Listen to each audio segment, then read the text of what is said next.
بسم اللہ الرحمن الرحیم۔ السلام علیکم ورحمۃ اللہ وبرکاتہ۔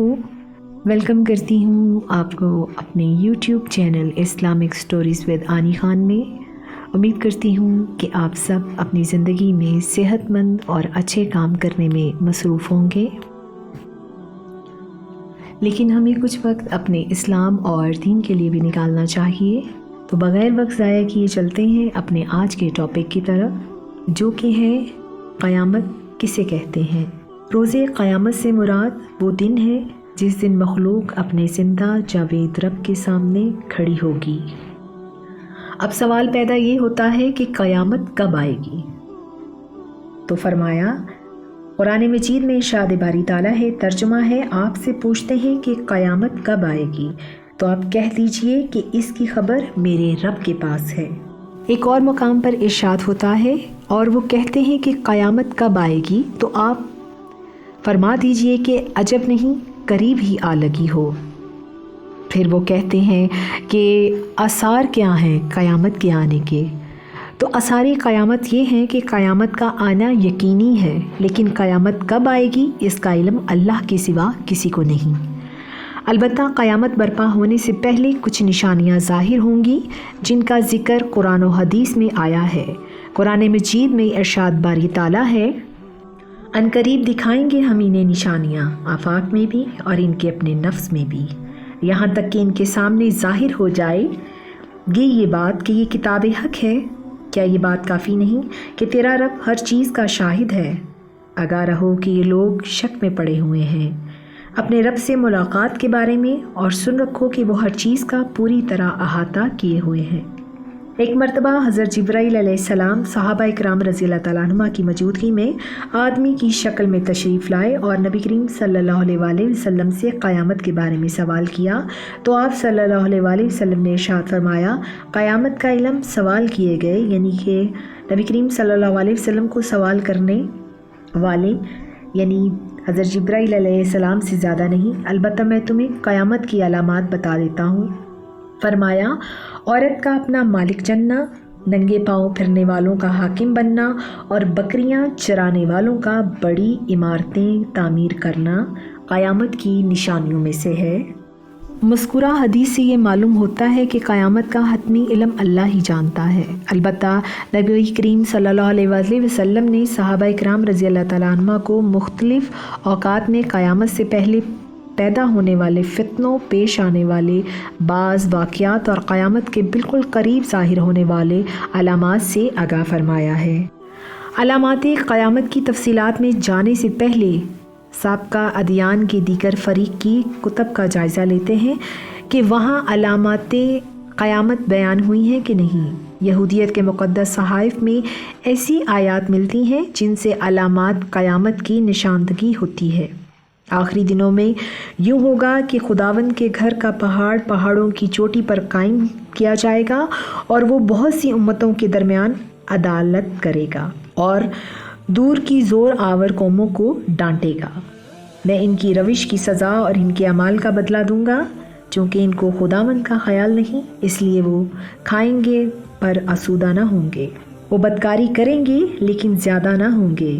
بدکاری اور نئی میں سے بصیرت جاتی رہی ہے، اور میں زمین و آسمان میں عجائب ظاہر کروں گا، یعنی خون اور آگ اور دھوئیں کے ستون، اس سے پیشتر کہ خداوند کا خوفناک اور عظیم روز آئے، آفتاب تاریک اور مہتاب خون ہو جائے گا۔ سن لو، خداوند اس زمین کو خالی اور سرنگوں کر کے ویران کرتا ہے، اور اس کے باشندوں کو تتر بتر کرتا ہے، اور اس روز روشنی نہ ہوگی اور اجرام فلک چھپ جائیں گے، پر ایک دن ایسا آئے گا جو خداوند ہی کو معلوم ہے۔ اس روز ایک ہی خداوند ہوگا اور اس کا نام واحد ہوگا۔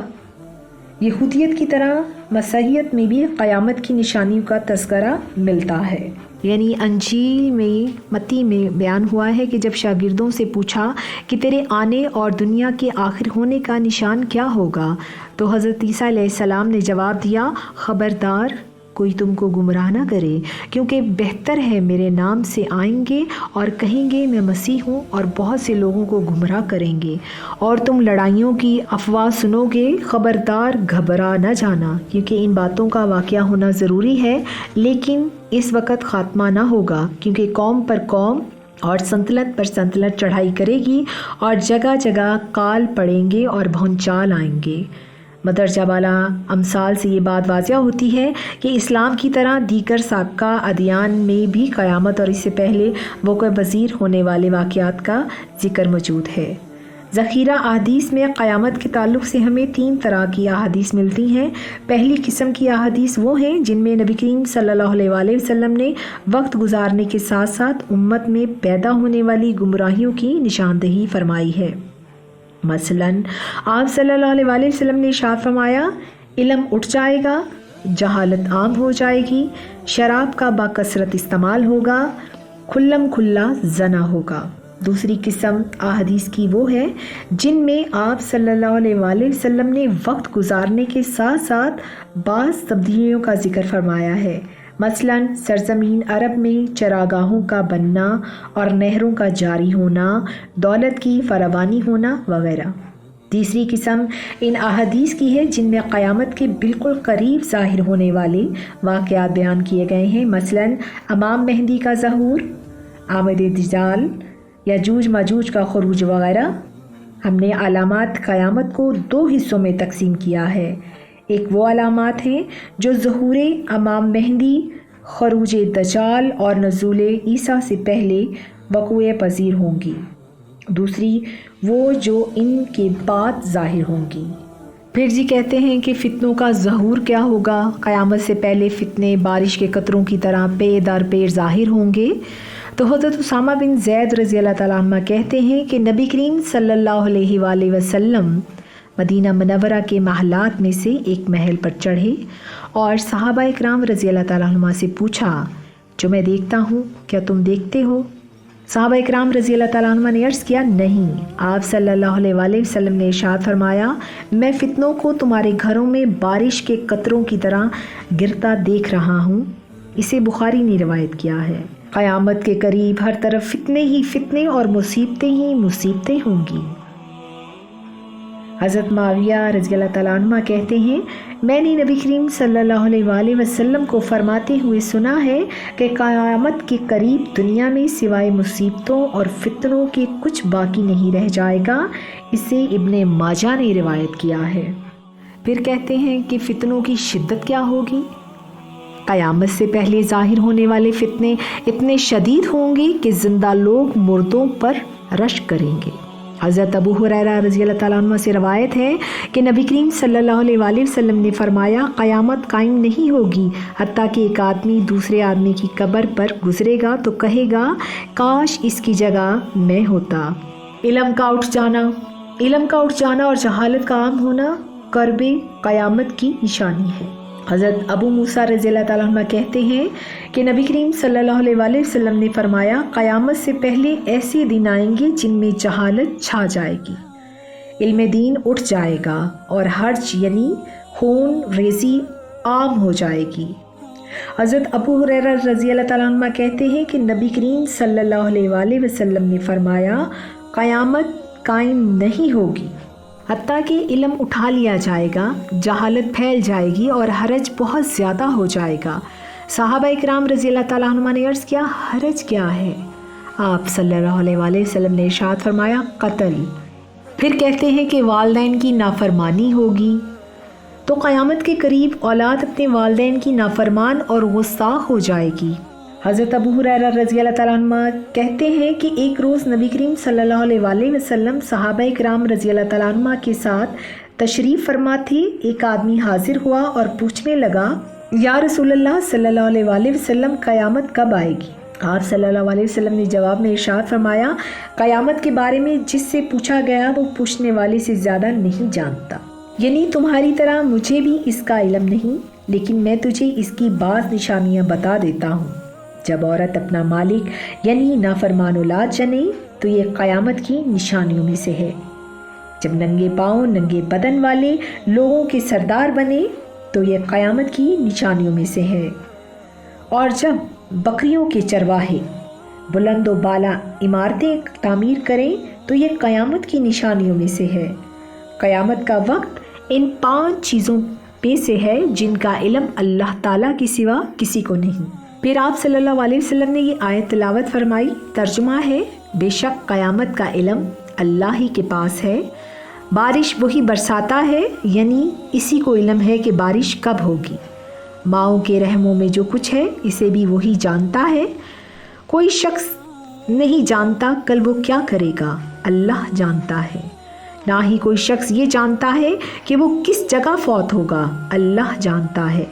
پھر پوچھا گیا کہ علم کا ناپید ہونا، یعنی قیامت کے قریب قرآن و حدیث پڑھے اور پڑھائے جائیں گے لیکن ان پر عمل نہیں کیا جائے گا۔ حضرت زید بن لبید رضی اللہ تعالیٰ عنہما کہتے ہیں کہ نبی کریم صلی اللہ علیہ وآلہ وسلم کے سامنے کسی بات کا ذکر ہوا تو آپ صلی اللہ علیہ وآلہ وسلم نے ارشاد فرمایا، یہ اس وقت ہوگا جب علم اٹھ جائے گا۔ میں نے عرض کیا، یا رسول اللہ صلی اللہ علیہ وآلہ وسلم، علم کیسے اٹھ جائے گا جبکہ ہم قرآن پڑھتے ہیں، اپنی اولاد کو قرآن پڑھاتے ہیں اور وہ آگے اپنی اولاد کو قرآن پڑھائیں گے اور یہ سلسلہ قیامت تک چلتا رہے گا۔ آپ صلی اللہ علیہ وآلہ وسلم نے فرمایا، زیاد، تجھے تیری ماں گم پائے، میں تو تمہیں مدینہ کے سمجھدار لوگوں میں شمار کرتا تھا۔ کیا یہ حقیقت نہیں کہ یہود و نصارہ توریت اور انجیل کو پڑھتے ہیں لیکن ان میں سے جو کچھ ہے اس میں سے کسی چیز پر عمل نہیں کرتے؟ پھر سوال کرتے ہیں کہ امانت کا اٹھ جانا، یعنی قیامت سے قبل ایسا وقت آئے گا کہ اچھا بھلا ایماندار آدمی راتوں رات بے ایمان ہو جائے گا۔ ایمانداری اس طرح ختم ہوگی کہ ایمانداری کی مثال دینے کے لیے صرف ایک آدھا آدمی زندہ ہوگا۔ بظاہر بڑے بڑے عقل مند، مدبر اور ایماندار نظر آنے والے لوگ بھی باطن بے ایمان ہوں گے۔ حضرت حذیفہ رضی اللہ تعالیٰ عنہ کہتے ہیں کہ نبی کریم صلی اللہ علیہ وآلہ وسلم نے فرمایا، ایک اچھا بھلا ایماندار آدمی رات کو سوئے گا اور اس کے دل سے ایمانداری نکال لی جائے گی، بس ایک سیاہ داغ کی طرح ایمانداری کا نشان باقی رہ جائے گا۔ اگلے روز سوئے گا تو رہی صحیح ایمانداری بھی اس کے دل سے اٹھا لی جائے گی اور صرف آبلہ کی طرح ایک ہلکا سا نشان باقی رہ جائے گا۔ جس طرح آگ کا ایک انگارہ اپنے پاؤں پر لگانے سے آبلہ پھول جاتا ہے، جس کا نشان تو ہوتا ہے لیکن اس کے اندر کچھ نہیں ہوتا۔ قیامت کے قریب لوگ خرید و فروخت کریں گے لیکن ان میں ایمانداری نہیں ہوگی، یہاں تک کہ ایماندار آدمی کی صرف مثال باقی رہ جائے گی۔ لوگ کہیں گے کہ فلاں خاندان میں ایک امانت دار آدمی موجود ہے، اور حال یہ ہوگا کہ ایک آدمی کے بارے میں لوگ کہیں گے فلاں بڑا عقل مند ہے، بڑے ظرف والا ہے، بڑا بہادر ہے، لیکن اس کے دل میں رائی کے دانے کے برابر بھی ایمان نہیں ہوگا۔ حضرت حذیفہ رضی اللہ تعالیٰ عنہ کہتے ہیں، مجھ پر ایک ایسا وقت گزر چکا ہے کہ مجھے اس بات کی قطعاً پرواہ نہیں تھی کہ کس سے تجارت کروں کس سے نہ کروں۔ اگر مسلمان ہوتا تو اسلام اسے مجبور کرتا کہ وہ بے ایمانی نہ کرے، عیسائی ہوتا تو اس کے حاکم اسے مجبور کرتے کہ وہ بے ایمانی نہ کرے، لیکن اب تو میں صرف فلاں یعنی 1-2 آدمیوں کے ساتھ ہی تجارت کرتا ہوں۔ پھر اس کے آثار ہیں کہ جھوٹی گواہی، قیامت کے قریب جھوٹی گواہیاں عام ہوں گی اور سچی گواہی دینے والا کوئی نہیں ہوگا۔ حضرت طارق بن شہاب رضی اللہ تعالیٰ عنہ کہتے ہیں کہ نبی کریم صلی اللہ علیہ وآلہ وسلم نے فرمایا، قیامت سے پہلے یہ نشانیاں ظاہر ہوں گی۔ نمبر 1، جان پہچان کے لوگوں کو سلام کرنا۔ نمبر 2، تجارت کا عام ہونا، حتیٰ کہ بیوی اپنے شوہر کی تجارت میں مددگار ہوگی۔ نمبر 3، قطع رحمی۔ نمبر 4، جھوٹی گواہی دینا، اور نمبر 5، سچی گواہی کو چھپانا۔ نمبر 6، قلم کا ظاہر ہونا، اسے احمد نے روایت کیا ہے۔